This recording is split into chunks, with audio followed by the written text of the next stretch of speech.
nuansanya sama-sama bareng-bareng sambil kumpul, ngobrol, biar jadi semangat juga buat teman-teman yang lain juga buat ikut ya. Jadi silakan boleh kalau misalnya teman-teman bisa on cam, silakan untuk bisa di on cam-kan ya. Baik. Seperti biasa kita alhamdulillah ketemu lagi teman-teman di Produktif Meetup ya. Sebelumnya ini udah cukup lama ya Teh Reris ya kita ya, Produktif Meetup udah hampir ada 2 bulan ya terakhir ya. Iya, terakhir 2 bulan terakhir. Oktober Ya, kalau nggak salah. lumayan ya. Jadi update sedikit buat teman-teman yang mungkin dulu ikut ya. Ini memang dulu agenda 2 mingguan sekali gitu dan sempat terhenti karena memang di momen itu selama kurang lebih 1 bulan itu saya sendiri ikut sebuah training sertifikasi sehingga memang secara waktu tidak memungkinkan untuk mengisi karena di titik itu justru saya sedang melakukan pengembangan juga ya teman-teman, jadi mohon maaf tidak bisa sharing lah di meetup seperti biasa. Tapi alhamdulillah hari ini sudah selesai sesinya. Kalau teman-teman mungkin juga lihat di kemarin di postingan Instagram saya sempat share ya gitu ya, ikut kegiatan namanya sertifikasi coaching.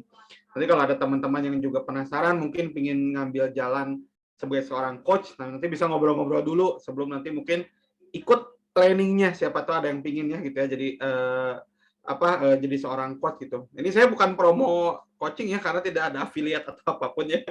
Cuma siapa tahu ada yang tertarik di dunia tentang konsultasi ataupun dunia namanya itu ya coaching gitu ya, itu boleh ya gitu. Ini bukan coach olahraga teman-teman ya. Ini kalau ini coachingnya coaching sebagai seorang profesional coach. Oke. Baik. Ada yang baru hadir malam hari ini di Produktif Meetup? Ada? Coba boleh kalau ada yang baru hadir di chat boleh disapa mungkin ya teman-teman atau mengenalkan diri boleh ya. Ada yang baru hadir?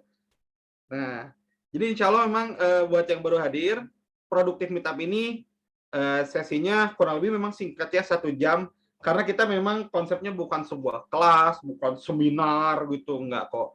Ini rutin teman-teman Produktif School dan juga member, kita ngobrol lah, saya akan angkat 1 topik, setelah itu teman-teman di sesi nanti sampai jam 9, teman-teman boleh nambahin, teman-teman boleh nanya, teman-teman boleh diskusi, itu boleh. Ya, jadi misalnya Kang, saya mau nanya di luar topik ini juga boleh, silakan. Kan ini mah wadahnya kita ngumpul aja lah gitu kurang lebih ya. Oh, ada Kang Mardin, biasanya offline ya gitu. Kita belum sempat offline lagi ya. Gitu, karena pandemi, apalagi sekarang ada yang teroris kita Omikron ya. Baru lagi ya. Virus Omikron. Setiap ada hari raya besar itu selalu ada kejadian di mana kita harus was-was ya gitu. Saya juga kurang tahu ya gitu. Sekarang ada Omikron, dulu pas pandemi kita wah PPKM cukup panjang. Oke, tapi bukan bahasan kita hari ini bahas tentang COVID ya. Justru hari ini saya mau bahas satu topik yang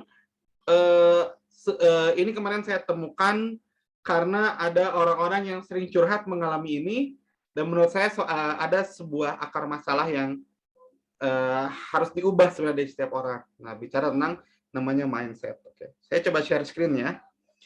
Oke, sebentar.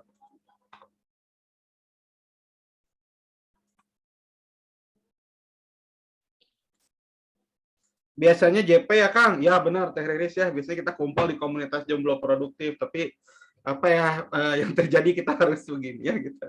Nggak apa-apa. Semoga ini nggak mengurangi semangat teman-teman belajar ya gitu. Oke, baik. Jadi hari ini kita mau belajar tentang bagaimana cara mengubah mindset, tapi agak sedikit lebih luas ya. Kita bicara tentang ternyata kalau mengubah mindset itu bisa mengubah hidup kita teman-teman semua.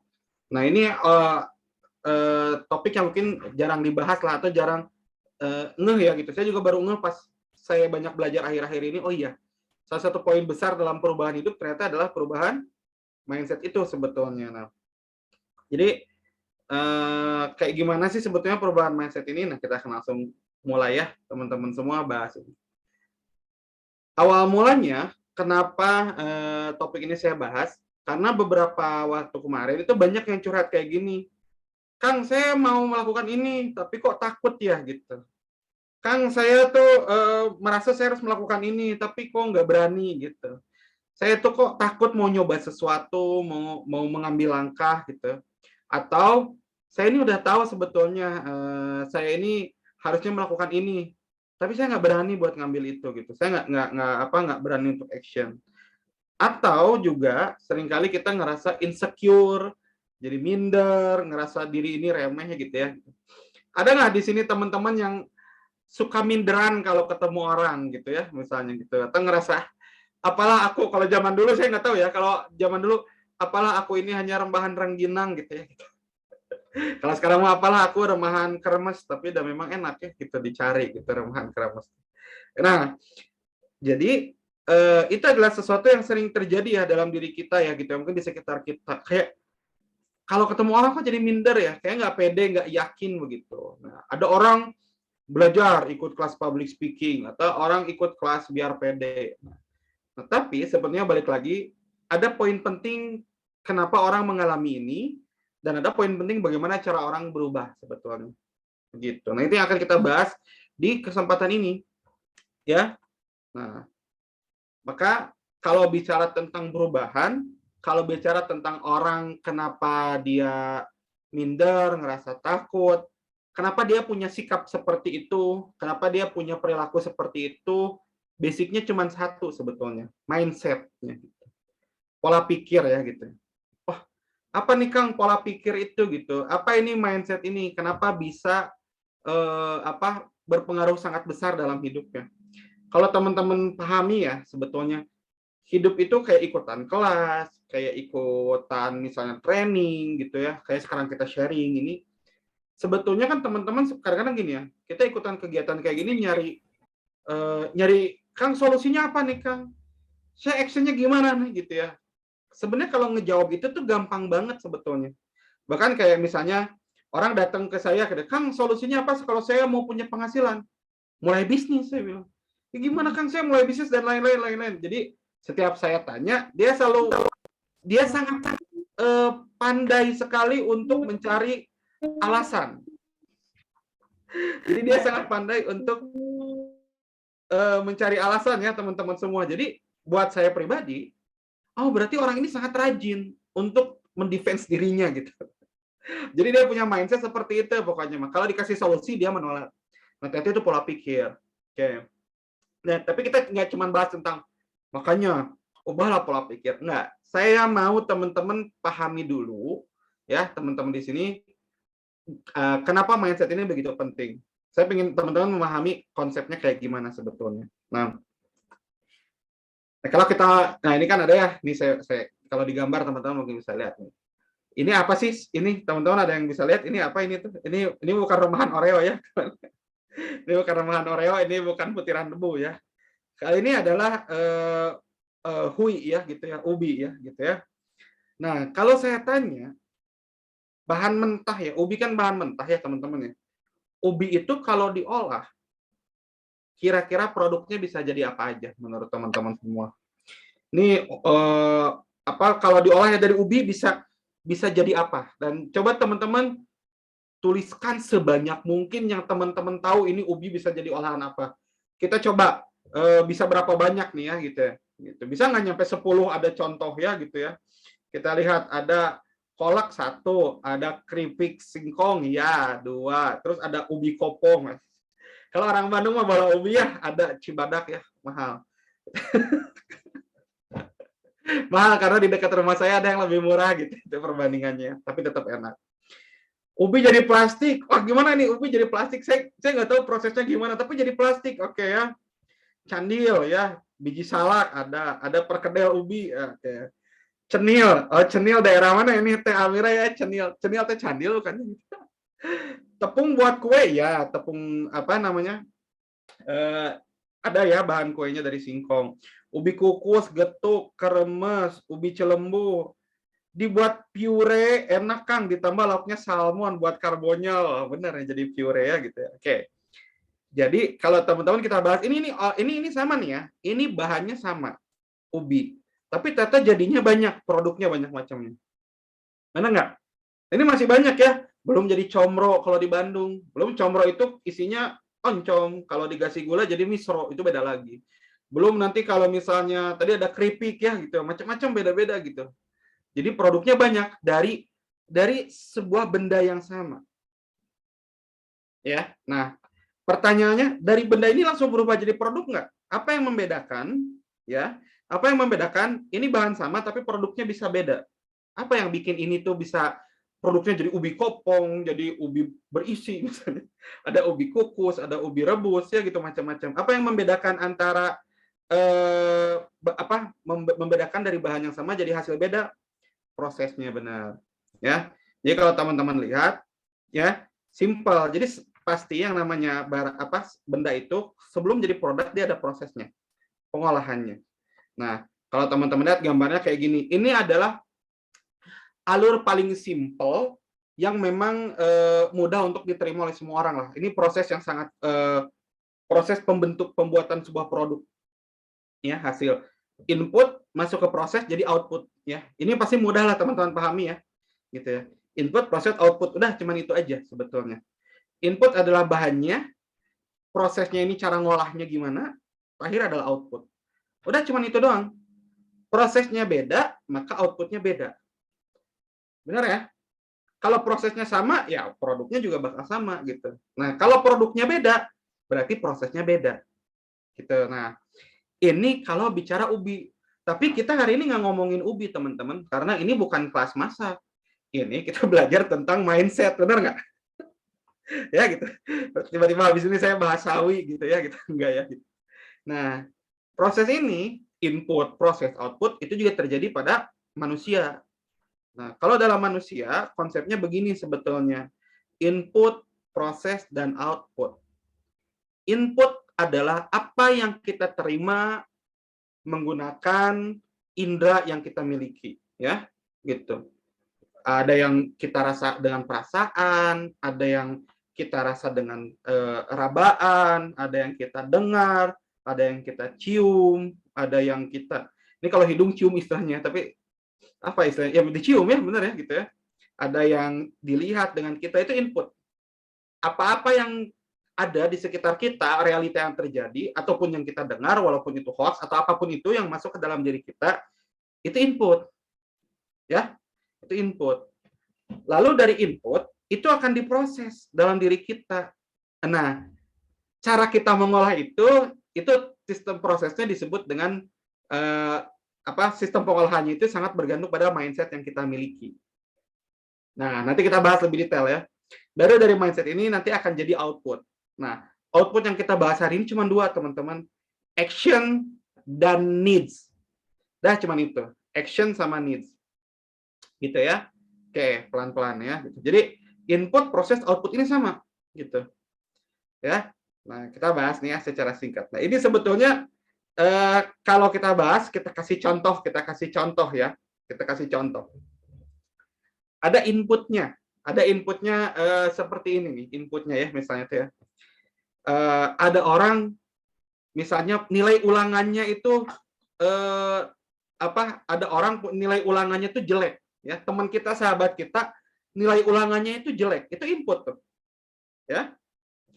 Kira-kira nih kalau teman-teman nih di sini ya, melihat sahabat dekat, ya, gitu ya, nilai ulangannya itu misalnya lagi UAS ataupun lagi kuliah atau yang kerja berarti kinerja ya, nilainya jelek, gitu ya, di bawah kita, apa yang dirasakan sama teman-teman? Apa yang dirasakan? Action apa yang teman-teman lakukan? Apa yang terjadi dalam diri teman-teman? Apa yang terjadi kira-kira dalam diri teman-teman? Senang nggak? Atau sedih nggak? Nah, ini sangat bergantung. Itu sangat bergantung dari teman-teman, bagaimana cara teman-teman, pola pikir teman-teman terhadap kejadian tersebut. Ya. Nah, contoh ya. Orang yang punya value begini. Saya punya prinsip, saya punya pemahaman. Kalau orang lain nilainya di bawah saya, dan saya bagus, berarti saya bisa naik jenjang karir. Benar nggak? Sepakat ya? Sepakat atau kalau kayak gitu ya misalnya. Atau saya bisa jadi ranking yang bagus kalau dalam kuliah ya. Nah, maka yang terjadi apa? Yang terjadi ketika orang ini melihat kejadian bahwa temannya nilainya jelek, dia seneng gitu. Karena dia punya di prosesnya seperti itu ya, makanya hasilnya apa? Dia senang, dia bahagia gitu ya. Ini outputnya ya, actionnya itu ya. Nah, tapi action ini belum butuh needs. Nanti kita bahas lagi kalau needs ada. Nah, tapi bagi orang yang punya mindset seperti ini, wah kalau nilainya jelek, masa depan bangsa ini gimana nih? Saya kalau dalam dunia kuliah ya, kita butuh orang pintar sebetulnya. Saya berharap semua orang itu nilainya bagus. Jadi action yang dirasakan sama dia adalah sedih merasakan itu tuh gitu. Kejadiannya sama, tapi outputnya beda. Itu singkatnya.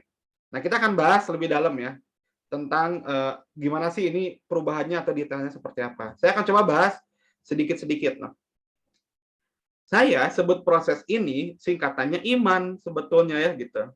I-nya input, M-nya mindset, A-nya action, nanti ada juga needs atau kebutuhannya.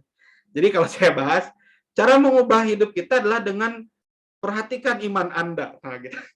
Disangkanya kajian Islam, padahal iman itu disingkat maksudnya inputnya, mindsetnya, action, dan needs-nya. Oke, kita bahas detail ya, si iman ini itu seperti apa. Nah, yang pertama kita bahas tentang input, teman-teman semua. Input itu adalah segala hal yang kita terima dengan berbagai indera kita, teman-teman. Baik sengaja ataupun tidak, yaitu disebut dengan input. Ya, apa contohnya? Dengar omongan orang, dengar omongan tetangga, lalu kita scroll Instagram, nemu di explore, kita dapat dengar, kita dapat WhatsApp, ya gitu ya. Atau tiba-tiba kita merasakan sesuatu, ya gitu. Nah, itu semuanya adalah input. Semua hal masuk ke dalam diri kita. Dan input ini sebetulnya sifatnya netral, teman-teman semua. Dan sifatnya ini tidak bisa kita kontrol atau kendalikan. Maksudnya, gimana kita mau ngontrol orang yang ngomong gitu? Karena mereka juga sebetulnya nggak bisa kita kontrol. Ya, hal-hal yang nggak bisa kita kontrol nih input misalnya ya. Komentar negatif dari orang tua, itu nggak bisa kita kontrol. Itu nggak bisa kita kontrol. Kita bisa mengomentari nggak? Bisa. Sangat mungkin kita mengomentari, Bu, nggak boleh gitu. Ayah, aku sakit hati. Ya, itu salah satu bentuk action ya. Tapi apakah kita bisa ngendaliin nggak mereka? Oh, nggak bisa. Kita punya kakak atau adik yang menyebalkan. Itu nggak bisa dikontrol. Nggak mungkin. Kita punya teman kerja ataupun lingkungan yang tidak menyenangkan. Itu nggak bisa kita kontrol sebetulnya. Ya, orang-orangnya loh ya, gitu ya. Orang-orang itu kita nggak bisa kontrol secara fix gitu kayak kamu harus berubah dan lain-lain, susah gitu. Maka sebetulnya yang namanya input teman-teman semua ini sifatnya netral, tidak ada baik ataupun buruk, ya gitu. Itulah yang pertama ya gitu ya. Kayak ketika orang lain ngomentarin kita nih, kerjaan kamu jelek gitu. Nah itu input tuh. Nah nanti tahan dulu ya sampai situ ya. Aduh kerjanya jelek nih. Nah itu adalah sebuah fakta, sebuah data, ya gitu ya. Fakta yang dirasakan orang itu, gitu loh. Fakta yang dirasakan orang itu, ya itu input ya, gitu. Lalu, nah yang kedua, input itu masuk ke dalam diri kita, terus diolah sama kita. Kan yang ngolah itu kan pikiran kita ya. Nah maka tadi dibahasnya adalah mindset. Mindset itu apa? Mindset itu sebenarnya pola pikir. Gimana sih cara kita mengolah suatu hal yang kita dapatkan begitu ya? Gitu. Itu yang biasa kita lakukan. Nah, mindset itu sebetulnya tertanam dan terlatih, teman-teman. Jadi, cara kita mengolah itu otomatis. Contoh ya, contoh. Ketika kita dengar tetangga kita ada yang sukses, nah, ada orang yang secara otomatis bilang, alhamdulillah bersyukur dia dapat rezeki. Nah, itu adalah dia punya mindsetnya mengubah sesuatu itu sebuah berita menjadi sesuatu yang disyukuri. Nah, itu juga mindset. Ya, itu pola pikirnya. Tapi ada orang yang kalau dapat kejadian yang bagi dia itu lebih baik dari dirinya, mindset dia tuh selalu mencoba agar sebetulnya itu tuh biasa aja gitu loh. Ditarik ke bawah gitu loh kebahagiaan orang itu. Ya gitu. Jadi ketika dia masuk, alah apa sih paling juga dapat hadiah. Jadi julid itu julid ya gitu dari komentar ya. Julid itu mindset yang tertanam teman-teman gitu ya. Makanya kalau orang udah biasa julid, apapun beritanya julid endingnya. Apapun beritanya jadi gosip. Apapun beritanya dia jadi sinis. Tapi ada apapun beritanya orang itu senang. Apapun beritanya disyukuri. Apapun beritanya dia bagikan atau ambil positifnya. Gitu. Kan gini ya, kadang ada cerita terus ada orang bilang, dia mau orangnya positive thinking banget. Nah, kenapa sampai ada penilaian itu? Karena orang ini tuh terbiasa kalau ada informasi ataupun input, ya, kalau ada input, nah dia olah menjadi sesuatu yang positif. Apa itu sesuatu yang positif itu? Ya jadi ditenangkan, atau dia berkata bijak, dia bikin ambil pelajaran gitu ya. Nah, kayak gitu contohnya. Itu mindset tuh. Dan ini yang poinnya, yang poin yang penting. Dia tertanam dan terlatih. Jadi maksudnya apa? Itu harus dicoba berkali-kali gitu. Bukan sesuatu yang karena kita belajar jadi jago gitu. Karena kita belajar sekali langsung jadi bisa gitu ya, mengubah mindset kita gitu. Begitu. Contoh, kita disuruh apa namanya itu bicara di depan publik. Ya, gitu. Itu kan sebuah input ya. Apa yang realita yang terjadi ya gitu. Ada order, ada perintah kita dengar. Kita harus tampil di depan publik gitu. Nah, bagi sebagian orang, aduh, takut banget ini tuh gitu ya. Sehingga dia memproses ini sesuatu yang menakutkan. Ini orangnya nggak bisa. Ini orangnya nggak bisa tampil di depan publik, belum pernah. Ada orang yang akhirnya gini, aduh, takut banget nih. Saya nggak berani, saya takut salah, saya takut ini. Ya, dia nggak nyoba. Tapi ada orang lain, saya nggak bisa. Ya, tapi biarinlah nothing tulus, kalaupun saya nanti gagal kan saya jadi bisa belajar gitu loh. Nah akhirnya yang satu maju, orang yang kedua mundur. Actionnya beda, produknya beda. Itu produk loh, hasil ya. Outputnya beda, tapi inputnya sama. Dua-duanya disuruh maju ke depan. Makanya mengubah prosesnya. Nah, salah satu kalau bicara proses, ya, proses itu poin pentingnya adalah dari sini. Nilai atau value apa yang kita yakini. Itulah yang akhirnya menentukan cara kita memproses input yang kita dapatkan. Oke, sekarang saya tanya gini ya. Ketika teman-teman dihina, dicaci, dan dimaki sama orang lain, entah apapun itu ya alasannya ya, entah itu teman-teman gak sengaja ataupun secara sengaja ya gitu ya, tapi saya yakin orang-orang di sini baik semua ya.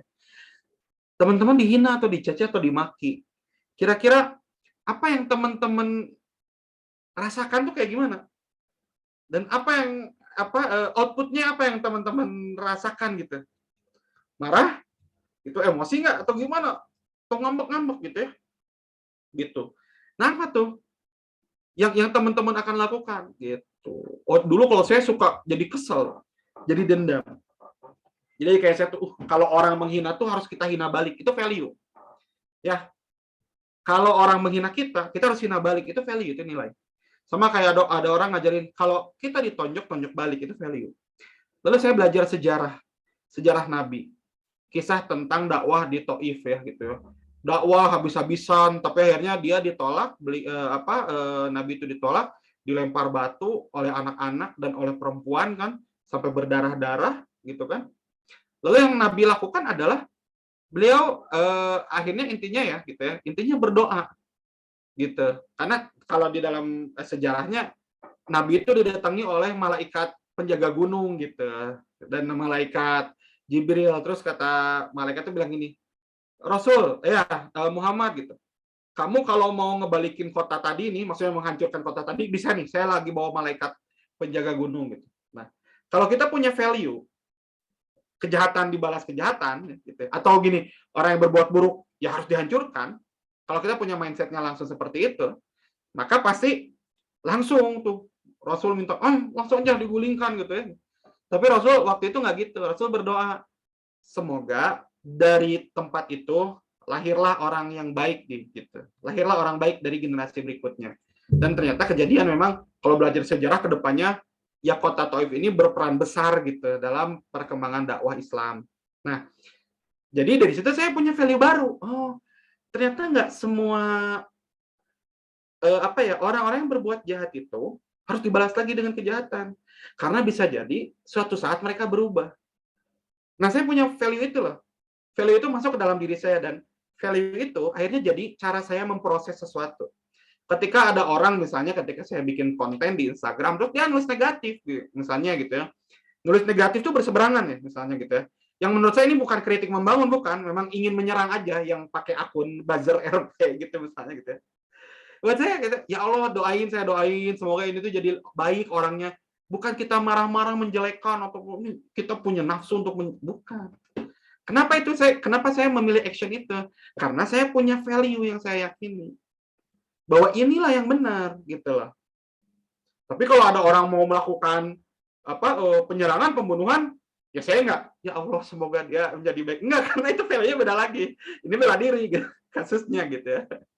Nah, maka mindset itu cara kita memproses tergantung value apa yang kita yakini. Ini yang saya bahas agak detail di sini di value ya. Percaya atau tidak, value itu tertanam secara tidak sadar. Pernah nggak kita dengar gini? Kalau misalnya dalam pertandingan, orang Indonesia mah lemah, orang luar negeri mah hebat-hebat kalau bertanding ya, gitu juara pokoknya mah, cupu lah orang Indonesia mah. Nah, saya dari kecil sering banget dengar itu, sehingga mindset itu membangun mental loh. Mindset itu membangun mental bahwa saya punya value atau saya punya prinsip yang saya yakini orang Indonesia memang lemah dibanding orang luar negeri. Udah gitu. Jadi kalau ada Indonesia lagi tanding nih, Indonesia di AFF, misalnya sekarang lagi AFF nih ya, bola. Tanding lawan negara apa gitu. Saya udah punya feeling, kayaknya bakal kalah Indonesia mah, kayak nggak yakin. Jadi kalau misalnya Indonesia menang, komentar kita adalah, tumben gitu. Nah itu karena apa? Mindset kita. Kita udah dari awal udah berpikir kayak gitu Indonesia gitu. Value. Nah ternyata ini nggak cuma bicara tentang itu ya. Banyak hal yang gini, banyak sikap kita sekarang ditentukan dari mindset. Dan banyak mindset kita dibangun oleh value-value yang pemikirannya menurut saya pribadi sangat kerdil. Contoh ya, misalnya, nah hidup mah nggak usah ribet-ribet, yang penting dapat gaji. Nah apa yang kejadian? Orang punya mindset bahwa hidup itu yang penting kerja dapat gaji. Sehingga ketika ada tawaran, ini input ya, ada tawaran sebuah pekerjaan menantang, diproses sama dia, wah berat nih, apa kira-kira action yang diambil? Dia nolak. Berat buat saya mah hidupnya mau nyantai aja, tenang aja. Gitu. Kalau teman-teman baca buku Rich Dad Poor Dad tuh ya, kenapa anak orang kaya cenderung berakhir dengan kaya lagi? Kenapa anak orang kaya suka jadi kaya lagi? Karena anaknya itu punya value bagaimana cara menjadi orang kaya gitu. Value orang yang kaya gitu. Mungkin orang tuanya ngasih tahu, atau dia lihat dari orang tuanya, oh nyari duit itu begitu ya. Oh, cari penghasilan tuh kayak gitu ya. Dia lihat, dia punya prinsip bahwa kalau kita diminta tolong sama orang, harus gercep. Kalau mau memberikan hasil terbaik. Jadi ketika ada input nih, misalnya ya input, ada realita, ada yang terjadi, ditawarin sebuah proyek kerjaan, diambil sama dia gitu. Ini bagian dari saya magang, karena bapak saya juga ngasih tahu saya harus magang kalau mau belajar. Nah itu kenapa orang kaya selalu berakhir menjadi orang kaya lagi. Dan kadang, mohon maaf nih, orang yang istilahnya kalau di kita prasejahtera ya, kenapa kadang bertahan di situ kondisi keluarganya? Karena orang tuanya pun berusaha untuk mempertahankan value itu, gitu. Contoh ya, nggak ada uang, udah ngutang aja. Itu kan kita jadi punya value dalam hidup, bahwa ketika kita punya masalah keuangan, kita sudah terbiasa berhutang, begitu. Input ya, input realitanya kita ada yang harus dibayar. Cara kita memproses gimana? Oh iya, kalau ada hutang, sebenarnya kita ada yang harus dibayar, kita boleh ngutang. Maka apa yang terjadi? Actionnya ngutang, itu outputnya.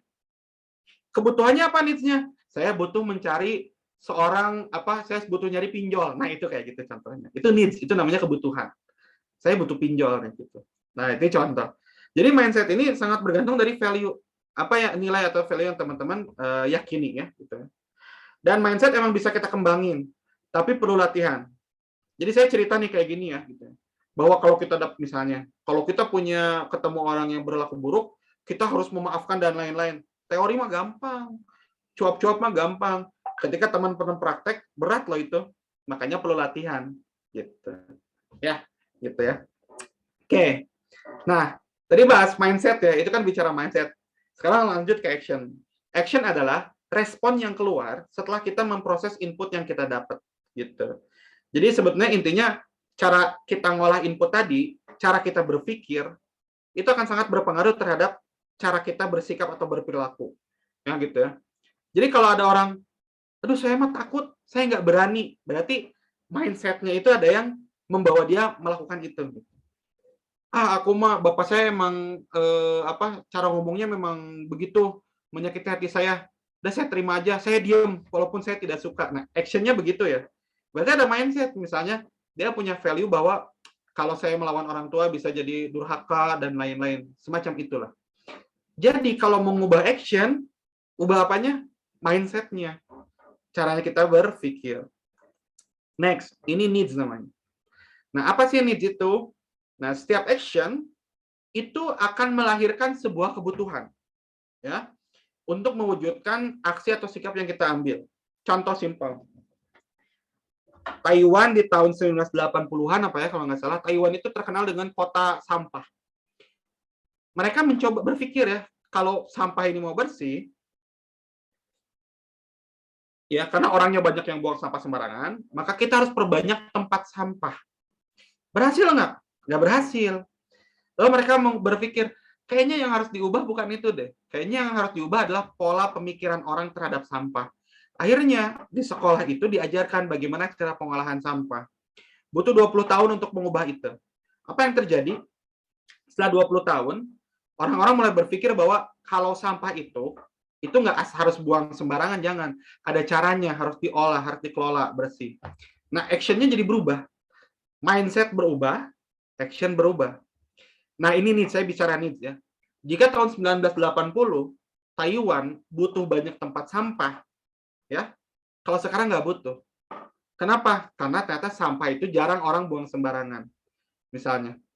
Atau dulu butuh tukang sapu, truk sampah yang banyak, butuh area kayak TPS-nya yang besar karena sampah menumpuk. Sekarang nggak.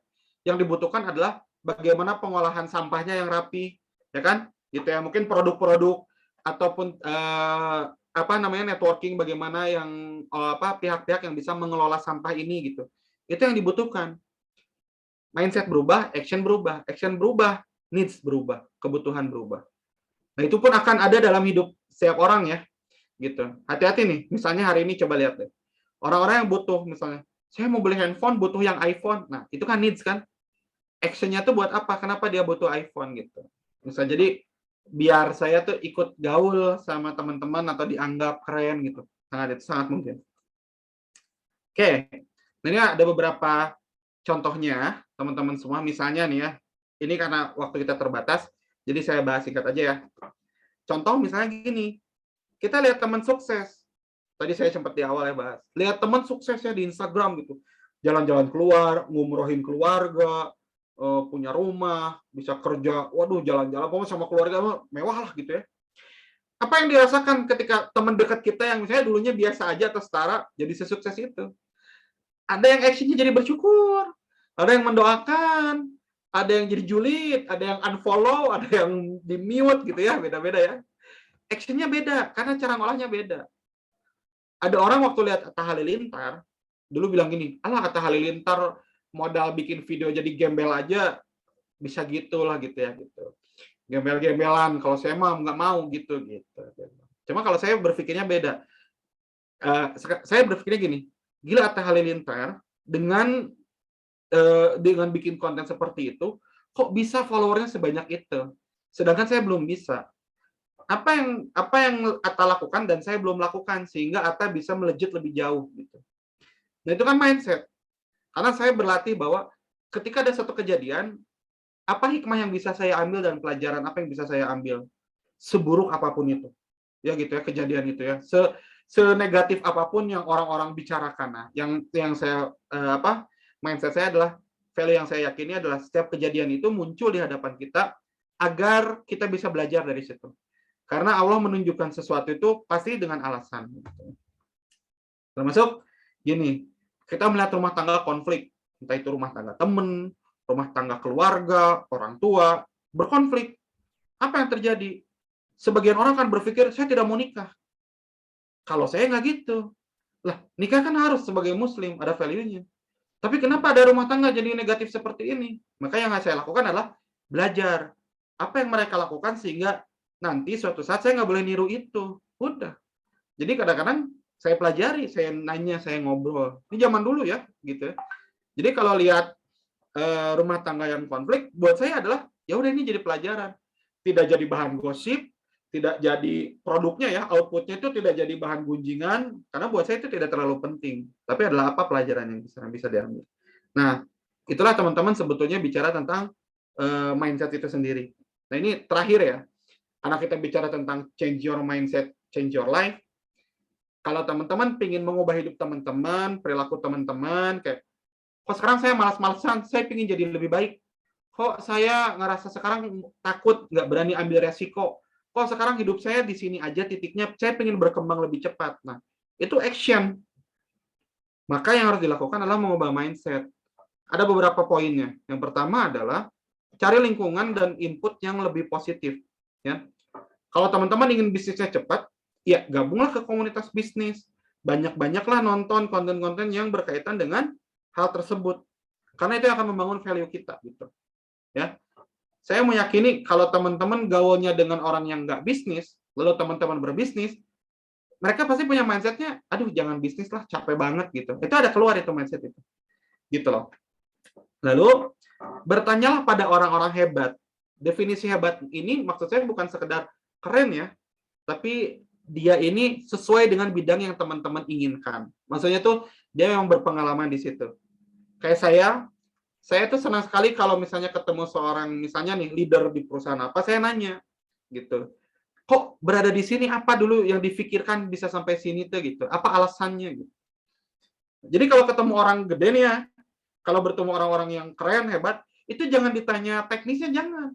Kayak misalnya kita pengen bisnis, terus ada orang sukses bisnis gitu. Kita nanya, Kang, jadi intinya pakai apa ya metodenya gitu. Itu mah jangan, sayang banget. Karena pertanyaan itu bisa dijawab oleh Google. Yang tidak bisa dijawab adalah bagaimana pola pikir orang tersebut sehingga membuat dia terus berjuang. Apa yang dalam pikirannya itu, apa value yang dia pegang, itu yang penting. Kenapa Akang misalnya pengen jadi pebisnis dan bisa sampai sekarang? Nanti cerita. Kenapa Akang jadi PNS? Kenapa Teteh jadi ini gitu. Nah, itu yang perlu kita ketahui dari orang-orang besar ini. Sehingga nanti itu mengubah prinsip kita dan value kita. Termasuk belajar sejarah ya. Belajar sejarah itu memberikan contoh, oh ternyata gini loh. Ternyata begini cara menjalani hidup ya. Belajar dari orang-orang besar karena mindset mereka itu sangat-sangat mindset yang membuka pikiran sekali gitu. Dijamin membuat kita tuh kalau gerak ya, tuh nggak suka tuh gerakan-gerakan yang apa sih ini gitu, remeh gitu. Nah, kita akan berubah nih pola pikir kita. Yang terakhir adalah cara mengubah mindset itu sabar dan berlatih. Jadi sabar, kita coba mindset kita yang baru, cobain, nanti insya Allah akan ada perubahan perilaku. Gitu ya. Salah satu yang saya latih juga, saya punya mindset gini, bagaimana selalu mengambil hal positif dari setiap kejadian. Nah, ketika ada hal negatif masuk ke saya, si ini loh begini, begini, begini, itu negatif banget. Pinginnya tuh saya komentari negatif, tapi saya latihan bahwa Allah tuh nunjukin ini biar saya nggak belajar itu kali ya, udah gitu. Menahan diri untuk tidak mengomentari itu adalah sebuah latihan yang sangat sulit. Ya gitu. Jadi itu yang saya ubah sih sebetulnya. Itu sih 4 cara ya bagaimana kita mengubah mindset. Kalau mindset ini berubah, value insya Allah akan berubah teman-teman semua. Kalau value berubah, mindset berubah, action kita akan berubah, kebutuhan kita akan berubah.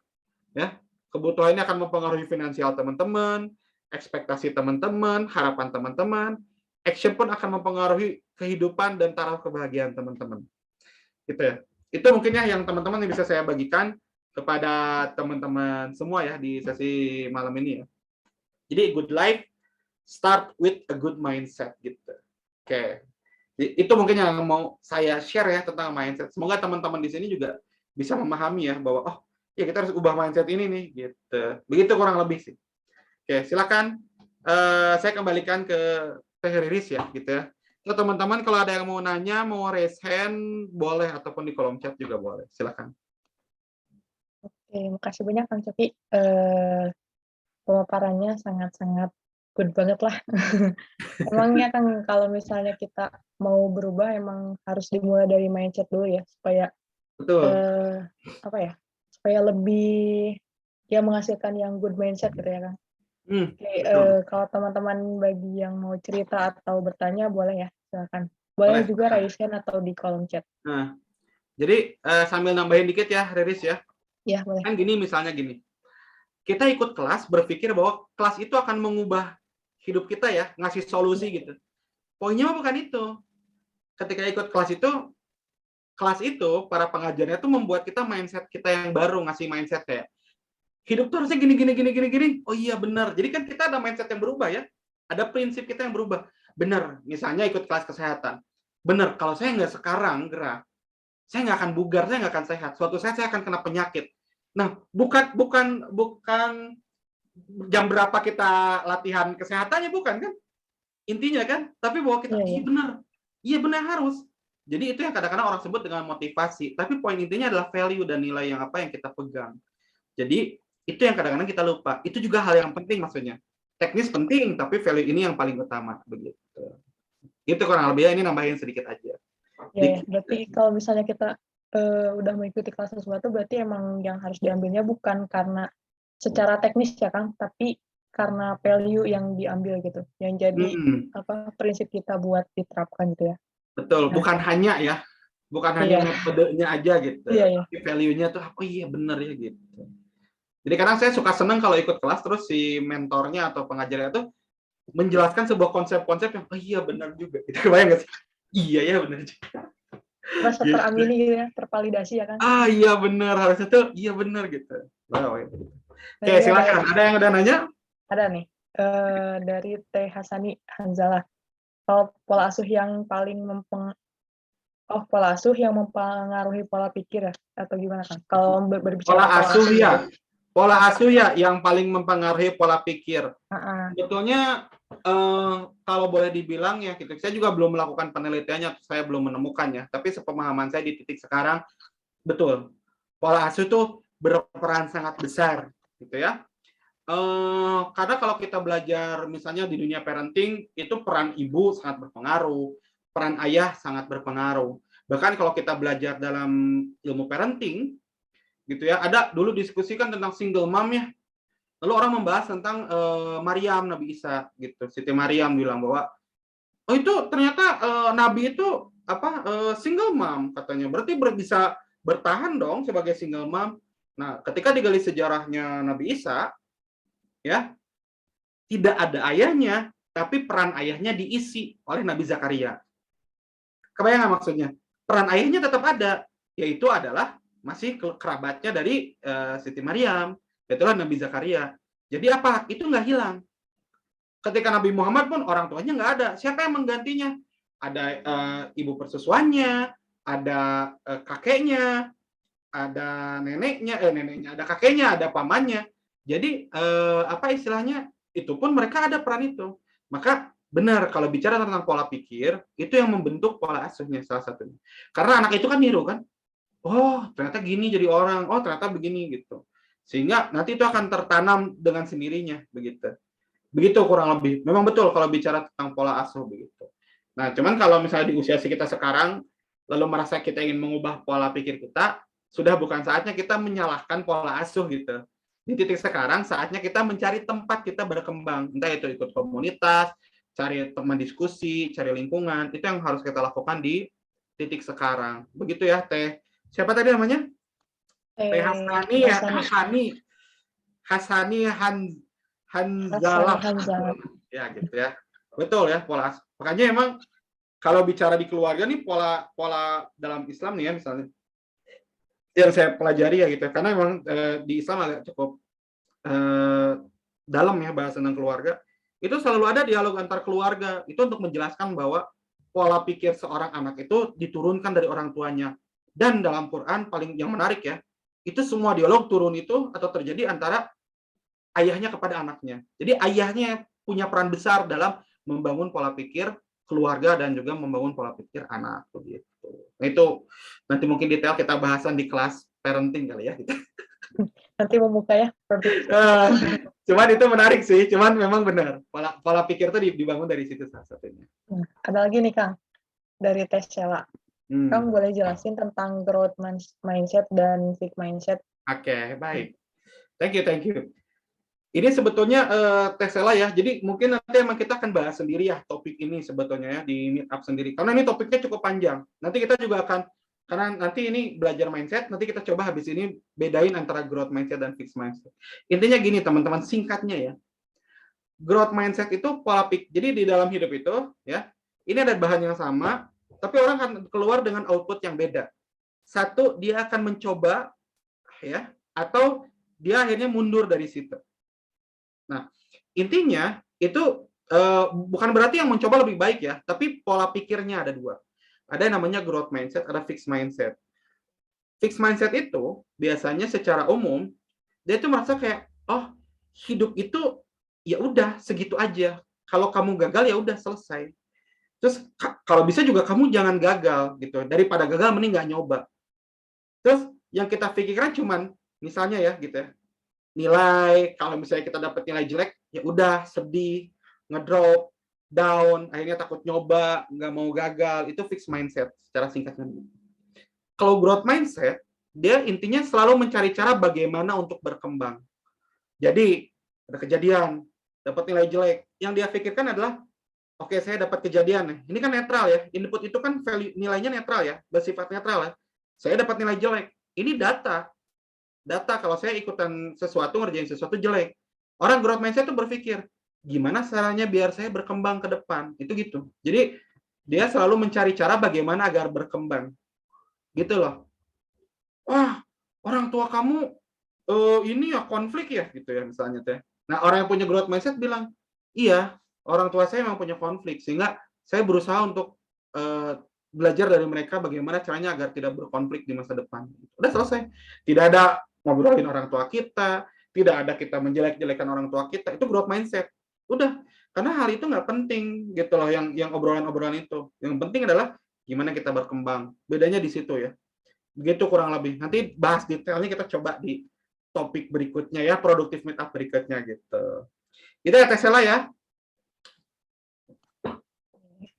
Selanjutnya nih Kang, ada nggak batas kita untuk berpikir positif?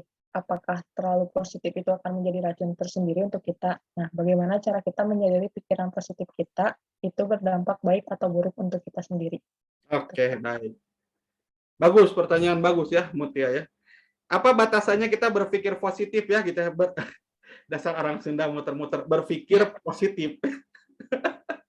Berpikir positif ya. Nah, gini teman-teman. Berpikir positif, optimis, itu sama mirip-mirip tapi beririsan. Ya. Harus dibedakan. Ada orang yang optimis, ada orang positif.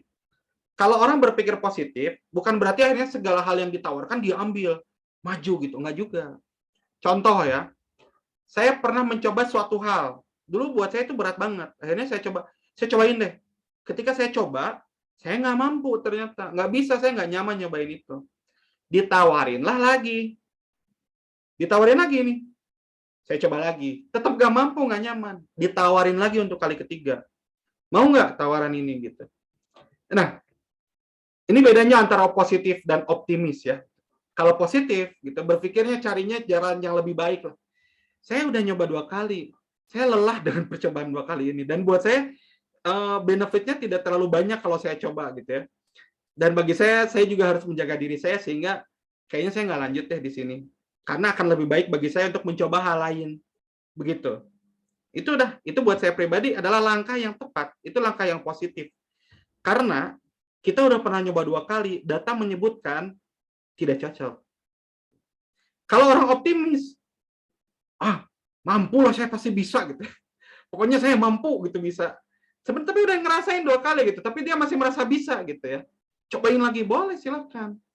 Nah, cuman begini teman-teman semua ya, buat saya pribadi bukan masalah jadi mana yang lebih baik, optimis atau positif? Mana? Nah, poin yang paling penting adalah ketika kita mau ngambil keputusan, kita harus udah sadar konsekuensinya dan benefitnya apa.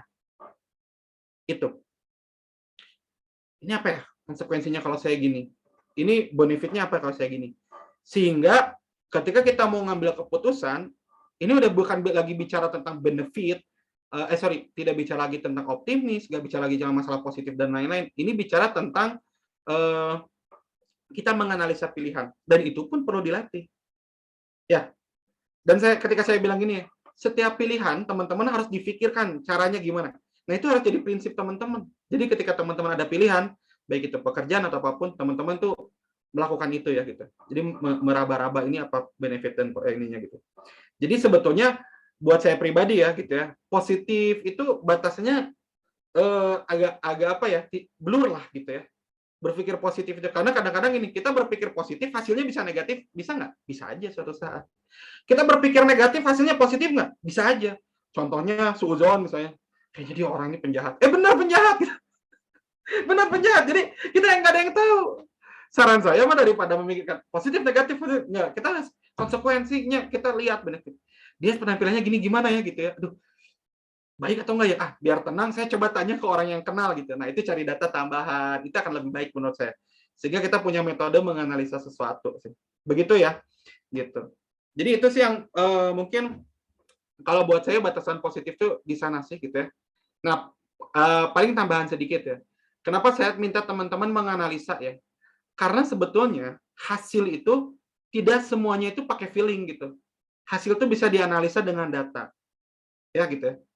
Aduh, saya kalau milih keputusan ini bakal bagus kayak buat saya. Jangan ngawang, mending dianalisa.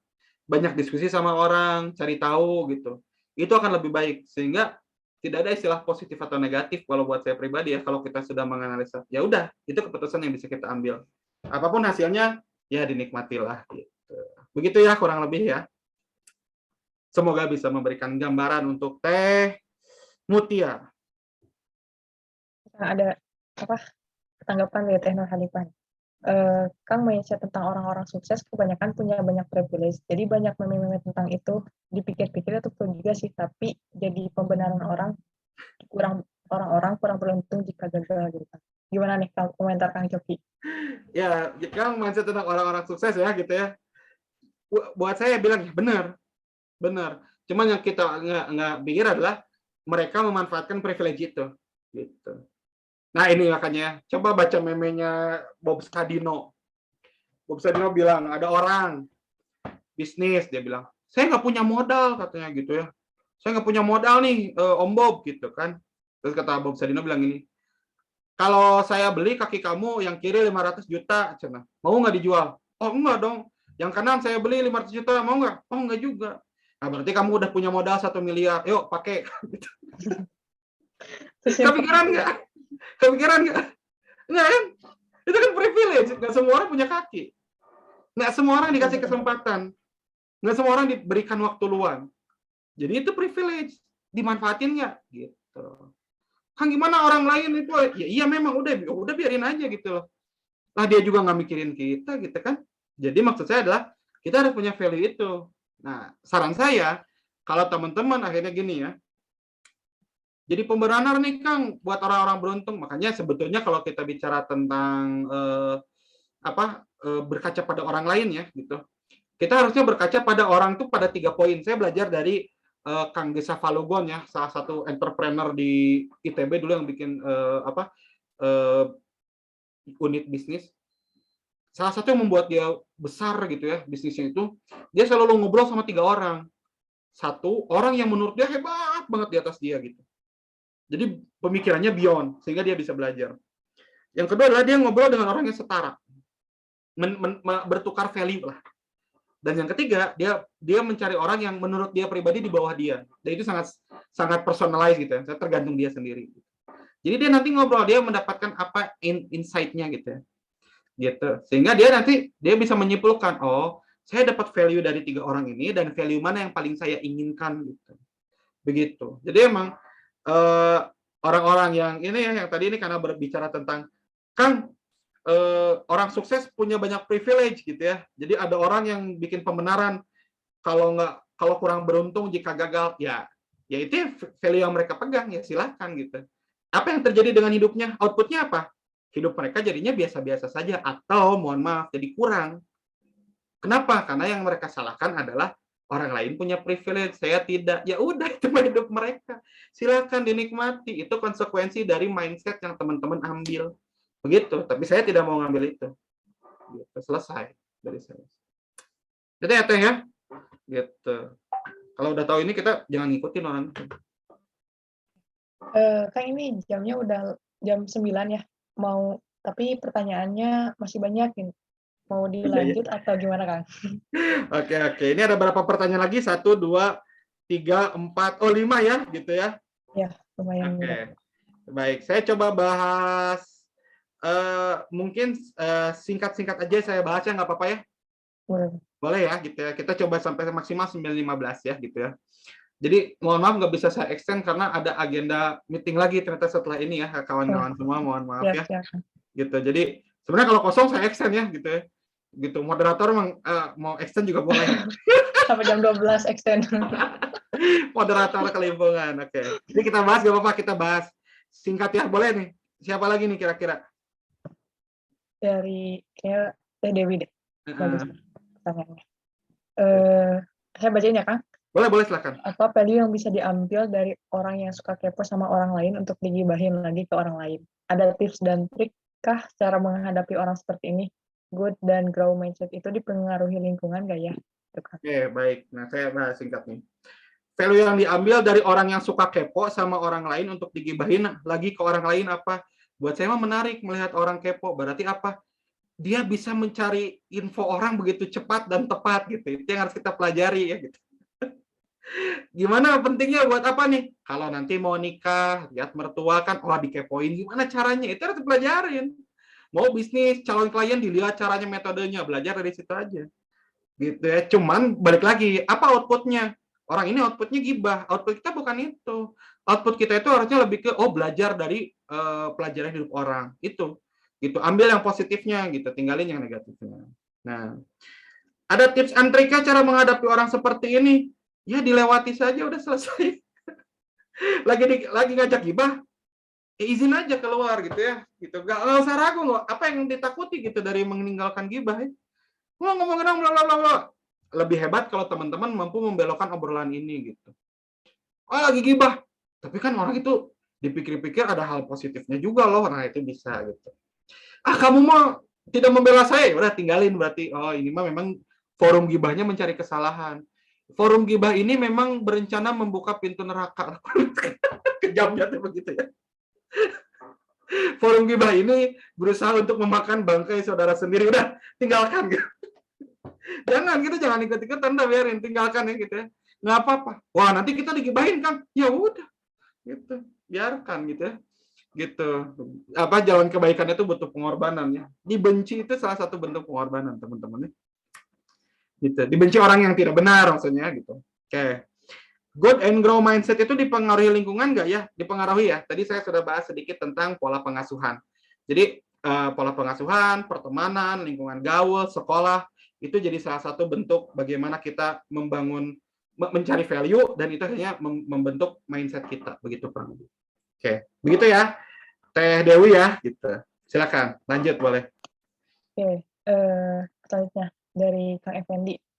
Untuk ikhtiar input positif untuk berkembang baik anak, menurut Kang Coki lebih prepare tinggal di perumahan yang lingkungannya heterogen tetapi cenderung individualis atau di rumah perkampungan tetapi cenderung ada gibah. Gitu. Oke, ini mah Pak Biasa di Effendi. kampung kan. Pak Effendi ini membuat hidup itu rumit ya. Yang paling enak mah prefer tinggal di perumahan yang lingkungannya baik, terus tidak individualis, terus juga orang-orangnya baik, banyak anak-anaknya, bergaul itu yang enak ya. Dicari aja jangan ditabrakan gitu karena hidup itu pilihannya banyak ya gitu. Mending mana coba? Tinggal di tempat begini atau begitu? Saya mah cari yang lain karena ada. Kang, tapi mahal. Ya maka carilah penghasilan yang lebih besar, udah selesai. Ini ya, maksudnya kita jangan menabrakkan kondisi karena pada realitanya saya sekarang ngalamin ya. Saya gitu ya, tinggal di daerah per gang murah. Kan itu juga bukan murah sih, itu rumah keluarga ya. Nggak perlu bayar, murah. Tapi anak saya nanti tinggalnya di tempat kayak gini. Nah, itu kan pilihan ya, konsekuensi dan benefit ya. Tinggal di sini murah, tapi anak saya nanti dapat lingkungan gini. Tinggal di yang lain bayar, tapi kalau bayar lingkungan buat anak bagus. Tapi nanti saya dikomentarin sama keluarga, misalnya, ih udah ada rumah malah ngontrak, bodoh banget. Nah itu tuh ada komentar yang akan terjadi. Buat saya mah tidak peduli, karena saya punya value yang saya pegang. Nah, ada yang kan Anda bukan saya, dan saya juga bukan Anda. Ya udah, jadi boleh berkomentar, tapi ya terima kasih atas komentarnya. Udah sekian. Jadi ya kalau buat saya ya Kang Effendi ataupun teman-teman, ketika ada pilihan-pilihan semacam ini, itu jangan menutupi batasan hidup gitu. Kecuali teman-teman memang berada di persimpangan yang cuma ada dua gitu ya. Tapi buat saya milih rumah itu sesuatu yang sangat luas ya gitu. Milih pergaulan, milih tempat itu luas. Nah, tinggal teman-teman cari aja. Jangan ditabrakan begitu. Begitu kurang lebih. Ya. Semoga menjawab ya Kang Effendi ya. Misalnya kan, Iya. kan gimana kalau punya mindset ingin maju tapi terbentur, nggak tahu caranya gimana, merasa diri nggak punya kemampuan untuk bergerak, jadi hanya mikir-mikir aja. Oke, Teh Dewi nuhun ya. Gimana kalau punya mindsetnya pengen maju, ada keinginan. Tapi nggak tahu caranya gimana. Nah, itu udah bagus tuh. Berarti solusinya apa paling simpel? Saya ingin maju, Kang. Nggak tahu solusinya. Berarti solusinya adalah ya mencari caranya. Udah. Gimana, Kang, cara cari caranya? Tergantung apa yang mau dicari. Kalau kamu mau mencari harta karun di daerah di negara Spanyol, carilah orang yang pernah mencari harta karun di Spanyol. Selesai. Bukan ke saya. Tapi kan saya ingin tahu bagaimana cara membuat life purpose, tujuan hidup. Oh, saya tahu. Ayo belajar ke saya gitu. Jadi caranya begitu. Kang, saya merasa diri saya ini kan ada nih. Saya ngerasa diri saya nggak punya kemampuan untuk bergerak. Jadi hanya mikir-mikir saja. Nah, itu kan hanya asumsi kita bahwa saya ngerasa nggak mampu. Nah, kalau udah begini, itu kan actionnya, outputnya bahwa kita tuh jadi ngerasa nggak mampu. Maka saya meyakini ya bahwa ada mindset yang salah. Tahu dari mana, Kang? Kalau saya punya value ya. Bagi saya Islam ataupun Quran adalah dasar dalam pemikiran yang paling utama sebagai muslim. Di Quran dijelasin di surat Atin bahwa kita diciptakan dalam bentuk sebaik-baiknya. Kalau dalam bentuk sebaik-baiknya, mau mimpin berarti bisa, mau gerak berarti bisa, mau bisnis pasti bisa, mau bekerja di orang perform bisa, melakukan sesuatu bisa. Tapi kenapa kita nggak bisa? Ah, berarti ada yang salah dalam pola pikir kita. Mungkin selama ini value yang kita berkumpul dengan orang-orang yang mungkin kurang nge-push gitu loh. Gitu. Sehingga kita punya mindset bahwa, aduh memang saya mau orangnya gini, nggak bisa mikir gitu ya. Gitu. Saya terbiasa disuapi, maka saya harus disuapi lagi. Ya harus berubah. Gitu. Ketika teman-teman berubah, rasanya nggak nyaman loh. Tapi itu menyenangkan nanti kalau udah agak lama ya gitu. Merasakan. Kenapa saya sebut tadi ya mindset itu kayak latihan? Karena kayak nge-gym. Pernah ada yang latihan nge-gym atau otot? Teh Heris pernah nge-gym gitu ya? Angkat barbel pernah? Nggak pernah, Kang. Hah? Nggak pernah. Nggak pernah ya? Kalau nge-gym, hari pertama tuh pasti, sakit sekali hidup ini. Kalau bahasa dalam ilmu biologinya memang perobekan otot, dirusak otot itu. Jadi yang sakit itu karena ototnya robek dan nanti akan berkembang. Nah, mindset itu adanya di mana? Di sini dalam pikiran. Kita nggak bisa ngerobek-robek otak gitu loh, nggak bisa. Nah, jadi ketika kita ngubah pola pikir, itu sakit pasti gitu awalnya, capek banget. Kenapa sih harus berpikir positif tuh, malas banget. Kenapa sih hidup itu harus bikin life planning gitu? Kenapa sih? Itu kan ada tuh. Capek nggak? Capek. Tapi kan habis itu nanti terbiasa gitu. Kalau udah terbiasa, nanti akan berubah hidup, action kita berubah, nanti kita punya standar kenikmatan yang berbeda dalam menjalani hidup. Nah, itu akan terjadi gitu.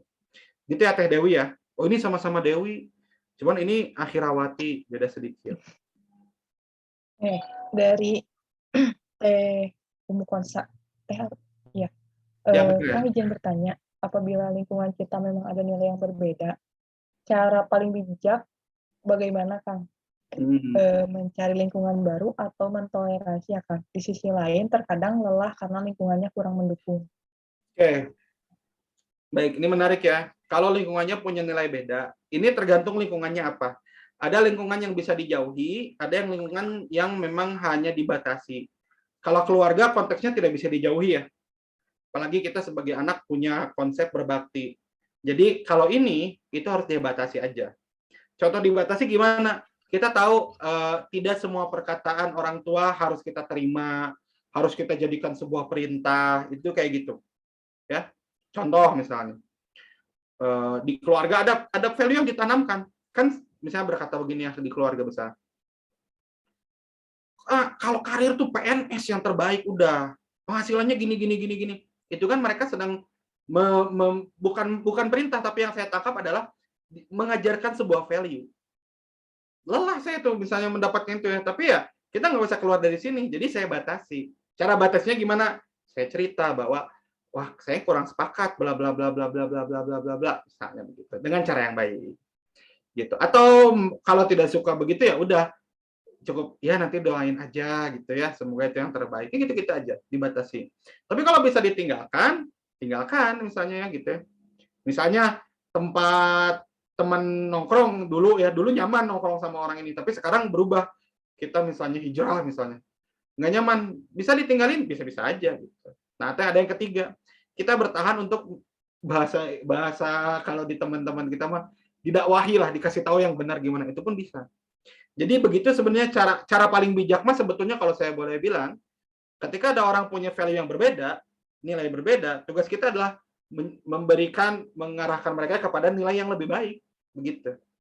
Gitu. Jadi buat saya sih seperti itu ya, itu bijaknya begitu.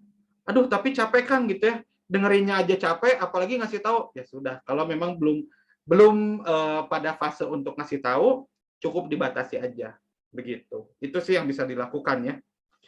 Nah, sambil cari lingkungan yang lebih baik, gitu.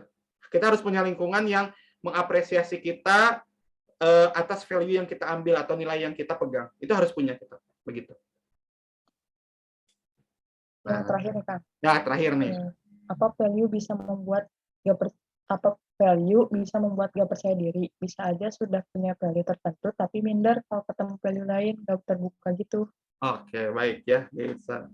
Bisa nggak value bikin nggak pede? Oh, bisa. Balik lagi, value-nya apa, gitu. Misalnya ya, gini ya, value-nya ya.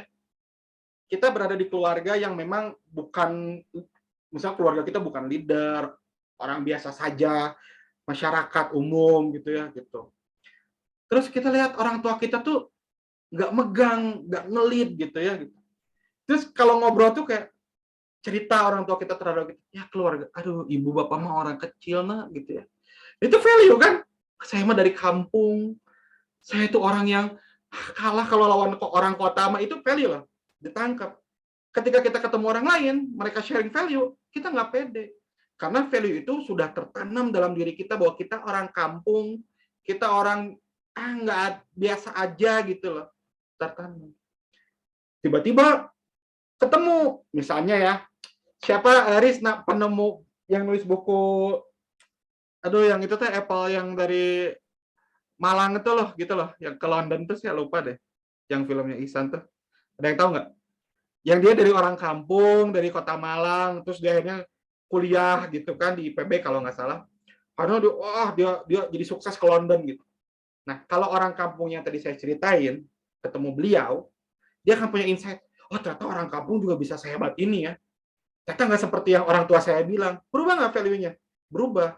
Value yang dia dapat bikin dia percaya diri.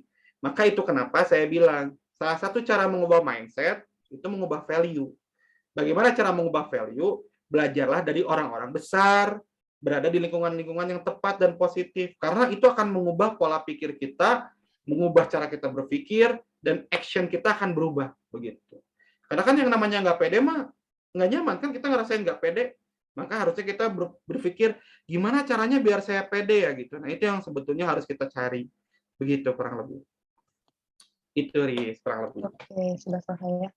Terima kasih Kang Coki pembicaranya, dan terima kasih juga sudah berkenan menjawab pertanyaan-pertanyaan dari teman-teman. Nggak kerasa ya? Sebelum udah jam 21.15 juga. Sebelum ditutup Kang, apakah ada closing statement dulu? Oke, baik ya. Oke, jadi teman-teman, memang gini ya, kalau kita sesi produktivitas masih singkat ya, Teridis ya. Kita ngobrol juga nggak banyak, mungkin nggak panjang, nggak apa-apa. Kita nanti coba kita bahas lebih detail ya. Kalau di kelas-kelas yang lain mungkin nanti bahas pakai teknisnya, metodenya lebih panjang. Tapi ini singkat aja. Nah, ya kalau buat saya sih cuman poinnya tadi ya teman-teman semua ya. Kenapa sih kita harus ngobrol dengan orang banyak? Kenapa kita harus belajar dari sejarah? Kenapa kita harus belajar dari orang-orang besar gitu ya? Karena mereka punya sebuah value yang sangat baik gitu, yang membuat mereka menjadi orang-orang yang baik juga. Nah, jadi kalau kita ingin mengubah hidup dengan lebih baik, tiru value mereka, tiru nilai-nilai mereka, tiru cara mereka hidup. Karena dari cara hidup juga kita bisa melihat value yang mereka pegang. Dan ketika value berubah, saya yakin hidup kita juga berubah. Dan hidup berubah, hasil akan berubah, kebutuhan kita akan berubah. Intinya, value yang baik membawa kita pada mindset yang baik dan akan membawa kita ke dalam output yang juga baik. Jadi, setelah ini ada pengumuman ya, Teriris ya. Tapi kurang lebih itu yang mungkin bisa saya sampaikan kepada teman-teman semua. Nah, ini sedikit ada pengumuman teman-teman, buat teman-teman juga. Ya. Nah, bicara tentang mindset tadi ya gitu ya. Ini buat teman-teman yang memang punya kendala atau punya problem kayak misalnya sekarang bingung mau ngelangkah ke depan mau ngapain gitu. Ngelangkah lebih ke kayak ngerencanain karir ataupun studi ataupun merencanakan ke arah rumah tangga tapi belum yakin karena belum punya tujuan hidup atau life purpose. Bingung kan gimana caranya? Nah, tadi kan ada yang nanya tuh, Kang saya tuh pingin tapi saya nggak tahu caranya gitu. Nah, kalau yang punya masalah kayak tadi, pengen belajar, caranya ada di sini. Nanti insya Allah di kelas ini, selain kita belajar, juga nanti jelasin mindset, kalau ini ada teknisnya juga. Teman-teman akan kita workshopkan juga gitu. Kurang lebih 7 pertemuan, nanti akan sama saya langsung dimentorin selama 7 pertemuan itu. Nanti ada tes bakatnya, fasilitasnya udah lengkap, ada worksheet-nya, ada template yang bisa teman-teman isi, ya. Dan nanti juga di bulan mulai tahun 2022 ini, khusus teman-teman alumni Desainer Ultimate Life dari batch 1 sampai batch 8, ya, sampai terus ke depan, kita akan ada sesi meet up bulanan, follow up. Jadi follow up ini teman-teman sebulan sekali kita kumpul ngebahas tentang action plan yang teman-teman mau bikin ataupun yang sudah dibikin, dikonsultasikan. Jadi teman-teman istilahnya gini, kita akan bikin sesi progres atau evaluasi sampai teman-teman menemukan sebenarnya udah pas belum hidup yang teman-teman jalani gitu. Karena ya paling penting adalah sampai teman-teman beres ya gitu, bukan sekadar kita ngasih kelas bubar gitu. Itu aja teman-teman, nanti linknya bisa teman-teman cek di grup ataupun bisa cek di Instagramnya @productiveschool. Itu aja mungkin kalau dari saya. Thank you teman-teman udah hadir di sesi Productive Meetup pada malam hari ini.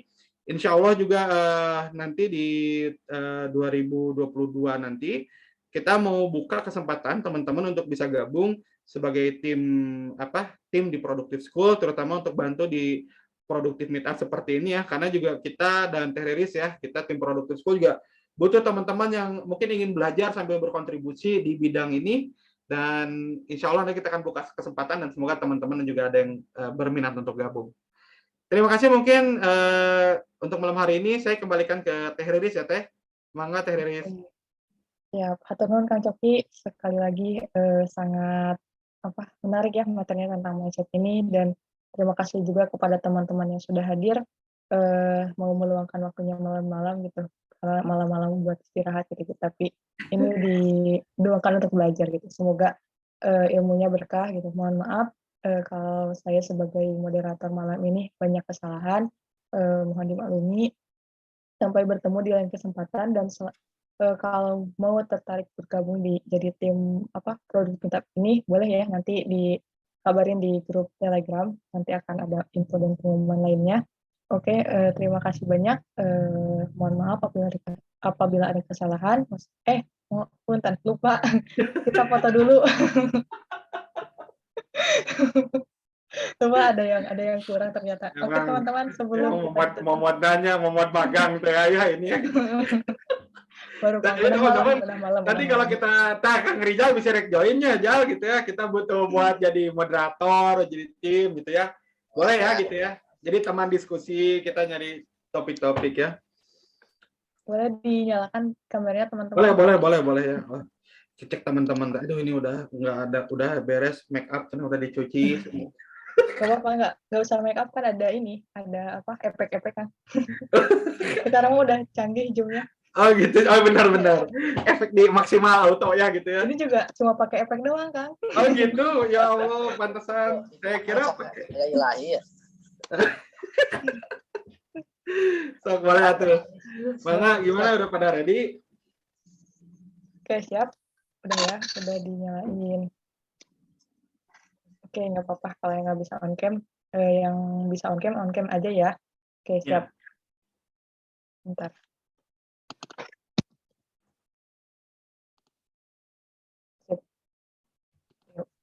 Siap. Bentar, ada chat. Siap. Oke, 1, 2, 3. Oke. Siap. Sekali lagi. Siap. 1, 2. Oh, bentar. Sekali lagi ya. 1, 2, 3. Oke. Oke, Siap. terima kasih kepada teman-teman yang sudah hadir. Sampai bertemu di lain kesempatan.